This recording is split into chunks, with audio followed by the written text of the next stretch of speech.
Hello दोस्तों, स्वागत है आपका स्टडी प्रमोटर्स में।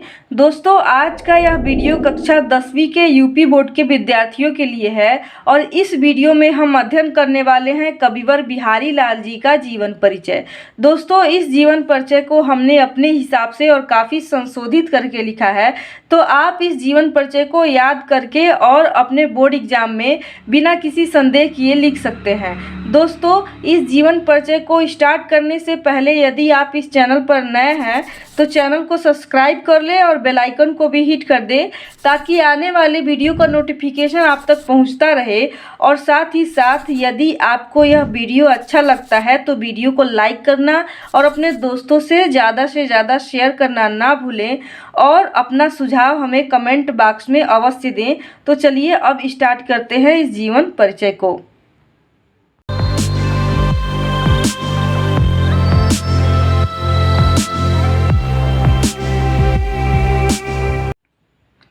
कविवर बिहारी रीतिकाल के प्रमुख कवि माने जाते हैं।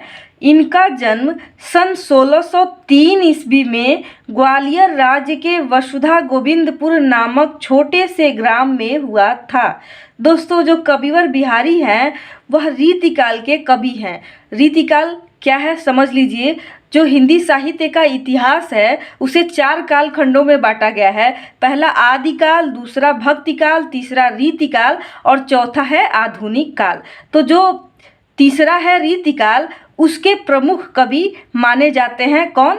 कविवर बिहारी लाल। और ठीक है, और इनका जो जन्म है वह 1603 ईस्वी में ग्वालियर राज्य के एक वसुधा गोविंदपुर नामक एक छोटे से ग्राम में हुआ था माना जाता है।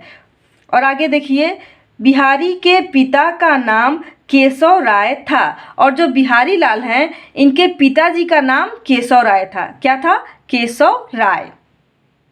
चलिए अब आगे देखते हैं।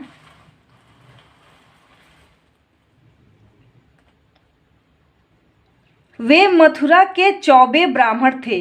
देखिए, जो केशव राय हैं ये मथुरा के चौबे ब्राह्मण थे और केशव राय ओरछा राज्य में रहा करते थे। और जो बिहारी लाल जी के पिताजी हैं केशव राय, वह ओरछा राज्य में रहा करते थे। और वहीं बिहारी का संपर्क आचार्य एवं प्रसिद्ध कवि केशव दास से हुआ।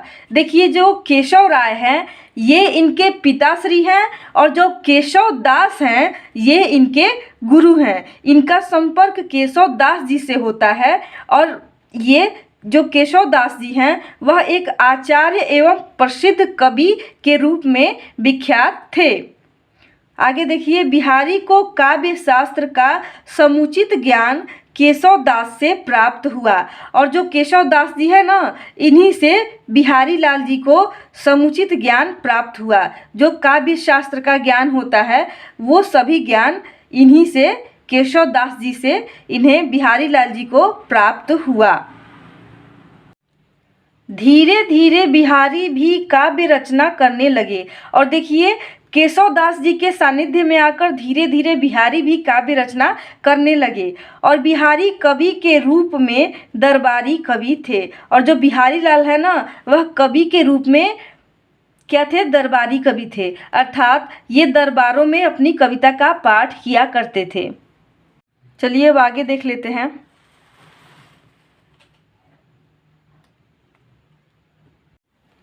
कविवर बिहारी को जयपुर के नरेश राजा जय सिंह का आश्रय प्राप्त था।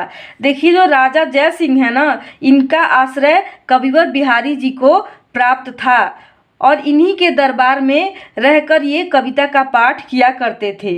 राजा जय सिंह उनका बड़ा सम्मान करते थे और कविवर बिहारी लाल जी का राजा जय सिंह भी बड़ा सम्मान किया करते थे।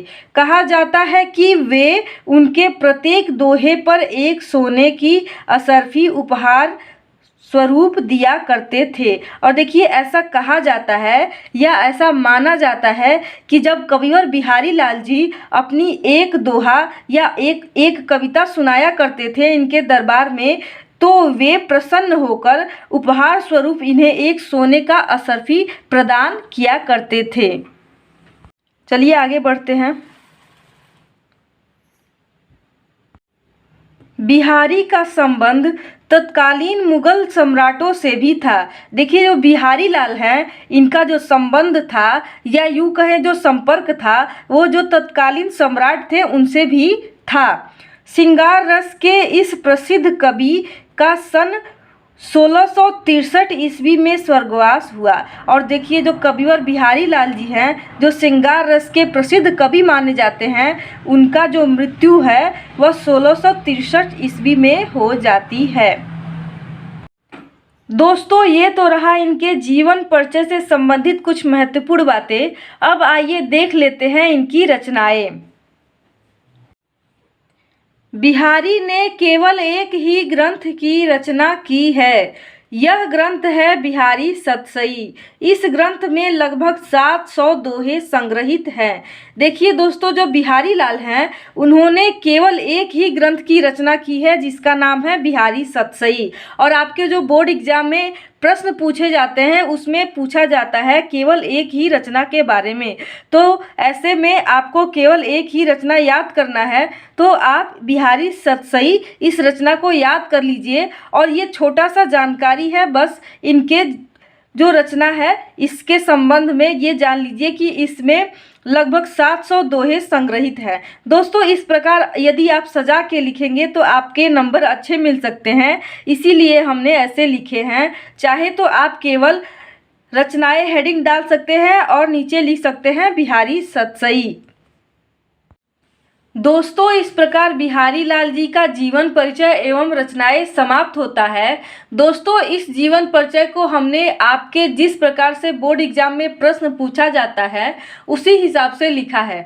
दोस्तों इस जीवन परिचय से संबंधित आपको कोई प्रश्न पूछना है तो आप कमेंट बॉक्स में अवश्य लिखें, हम उसका जवाब आपको जल्द से जल्द देंगे। और दोस्तों यदि आप इस चैनल पर नए हैं तो चैनल को सब्सक्राइब कर ले और साथ ही साथ बेल आइकन को भी हिट कर दे ताकि आने वाले वीडियो का नोटिफिकेशन आप तक पहुंचता रहे।